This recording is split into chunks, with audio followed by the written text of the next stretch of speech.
Hi everyone, welcome back. And in this video, I'll be giving you some information on the convincing mindset for business analysts and product owners.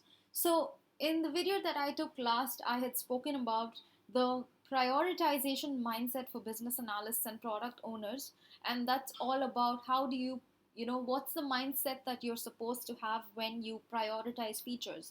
So if you haven't got a chance to look at that video, you can click on the link that I've provided in the description box and you can watch that video. So in this video, I wanted to focus on the convincing mindset. So there are different scenarios where business and analysts and product owners need to convince stakeholders and clients. Okay, it can be convincing them as to why a feature can not be included in a particular release or in a particular iteration, or it can be convincing them that a particular feature is important to be built. Okay, so these are the two scenarios that I would be covering, and how do you go about this convincing process. So let's get into it. So the very first situation is when there is a situation that you have when you have this question why a feature cannot be included. So let's say, for example, there's this client or a stakeholder coming up to you as a product owner or business analyst and asking you, hey, I need this XYZ feature to be incorporated into this release or into this iteration. But there might be different, reasons behind which you might not want to add that into the particular iteration or the release. So just don't say outright that no, this cannot be done.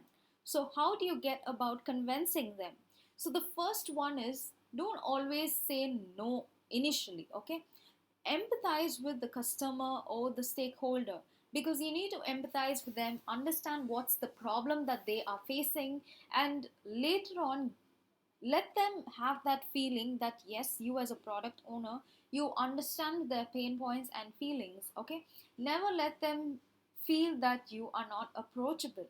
At least make them feel that they can share their feedbacks with you, they can come up to you asking for a solution to a particular problem. So always have that open mindedness and empathize with the customer or stakeholder at every point. Okay, the second one is prioritize features. Okay, so this is something that you would already have done. You would have had you might have a backlog with all your features prioritized.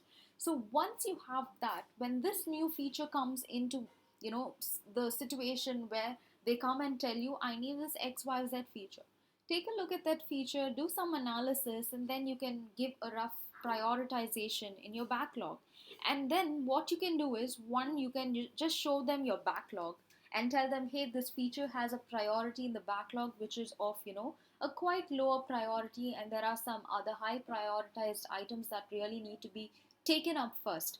So explain to them and give them a solid reason why you are not implementing or including that feature for the current release or the iteration. Okay, give them that solid justification. Okay, just don't say no, I don't consider your feedback, I don't need this feature, it's not going to be of any use, and that's it.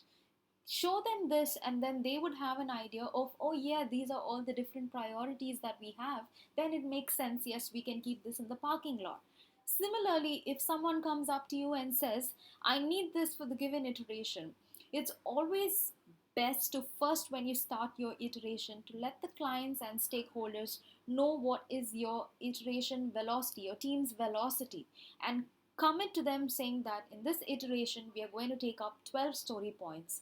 Okay, and always set the expectation that most teams do not welcome new features in an iteration. Okay, always set that. But in case a more, in spite of you telling them that, if they still come with you with a feature, show them the iteration, tell them how many stories you already have in the iteration, what are all the different tasks each one has in hand, and why you would not be able to take it in the current iteration because it would not be able to be completed. So rather you can take it up in the next iteration on the following ones. Okay, so that's something that you can tell them. Okay, and by you giving them this solid proof, it's a way of you convincing them that there are much more prioritized items that need to be taken up, comparing to the feature that they bring in. provided that if that feature is going to be something that's really important, if it's going to be of some security concern, then at that time you might have to consider taking up that feature. But in other times when you just have this random feedback or this random requirement coming in place and they say that I need this, then you can reason out and you can convince them as to why it cannot be taken in.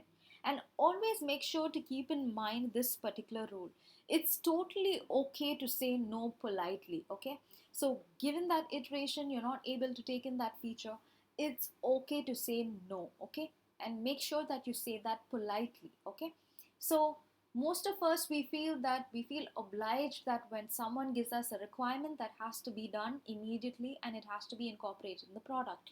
But it's not always the case.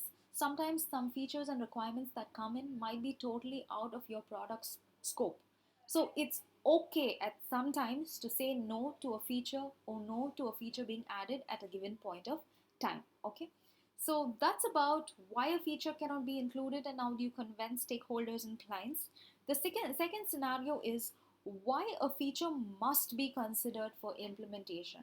So let's say you're a business analyst or product owner and it's up to you to prioritize items and to plan for iterations and sprints and releases. So now you might have a particular conception in your mind as to what should be the next product release, and your clients and stakeholders might have some different concerns and they might have some other features. So I would like to highlight this point also, saying that before I start explaining the different tips over here is there is nothing powerful than data. Okay, so product owners and business analysts need to make data driven decisions.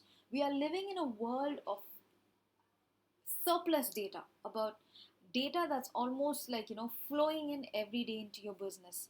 So now hereafter, any decision you take, if it's going to be built on data, the decisions you take is going to be based on the data you collected and analyzed, that then there's nothing going to be more powerful than that, because you already have data to validate your ideas, to validate the actions that you are being taken, and also to prove why you are taking certain decisions and actions. Okay, so how do you do that? Which is, how do you convince the stakeholders or the clients as to this is something that we really need to bring in? Okay, so people might ask you, okay, you brought in XYZ features, but why should these features actually be implemented right now? What is the necessity? So how do you prove it? You just don't tell them, oh, I feel that this is going to be useful to the users, I feel that it's going to solve this problem, I have this gut feeling, these are my instincts. This doesn't work. Okay, so it's always best to justify and validate it with data. So the first one is, to get this data in place, start collecting product feedback. So give the product to the users might be using the product, so give it out to them, get surveys, get feedbacks about that, and collect feedbacks. So this is going to help you do a lot of analysis. Okay, the second way you can start off is by capturing product metrics if possible. Okay, so through the user activity, so in your application or your system, there are different ways in which you can track user activity, what users are clicking, how users are navigating. So based on that, you would have some amount of data and metrics to prove your actions and decisions. So let me give you an example. How many users are actually viewing product recommendations? So let's say you have this e-commerce website and you have, given out some recommendations, you have this algorithm and your website is now recommending some products to customers. So now, how do you capture metrics? One is, check and see if people are actually clicking on the products that you recommend in order to view the product details and purchase. So if you feel that there is a high adoption, then if you have that metrics, then you can always improve your recommendation algorithm with additional parameters. It makes sense to put a lot of effort and time into refining your recommendation algorithm. But if there's going to be less adoption, then there's no use of refining your recommendation algorithm. There's no use of wasting time, effort, and money. So that's a way that you collect these metrics and make data driven decisions. So if that's the case in future, if someone says, I let's refine our recommendation algorithm and stuff like that, you can always say people are not even, caring about the recommendations we provide. So why do we spend so much of effort in refining that algorithm? Might as well focus on some feature that's highly demanded. So these are ways in which you can justify why you take up a feature or not. The second one is generate reports. So the best way is when you're going in for a meeting with your stakeholders or the customers, take in reports with you, okay? And these reports may have, for example, certain features that are highly requested or demanded, or patches that need to be fixed, or certain updates that the product needs to be done. Then the data will do the justification for you, because now you have the data, you have what needs to really be done, what are the areas that you need to tackle, and with that data you would be able to justify as to what feature needs to be taken and what action needs to be taken next. The next one is the last and very important point is do your research and prove the value of the feature. So let's say you prioritized X, Y, and Z features, and now you have the data also with you. Always do some research and prove to the clients or the stakeholders, if whatever situation you might be in, prove what value that's going to be delivered to them. Okay, so usually if you take up some features, the best ways you can impress stakeholders, for example, is by saying this feature is going to optimize this particular process that's going to save the company with, say for example, $1000 per month. If that's going to be something that can be avoided, then businesses are very well happy and they would welcome this particular initiative that you are taking. Say, for example, you prove that a particular feature will enhance the security of your product. Yes, that's going to be something that's welcome, because security is a default that needs to be everywhere. Okay. Similarly to compliance, then value for money. You prove why this feature is a value for the money people invest.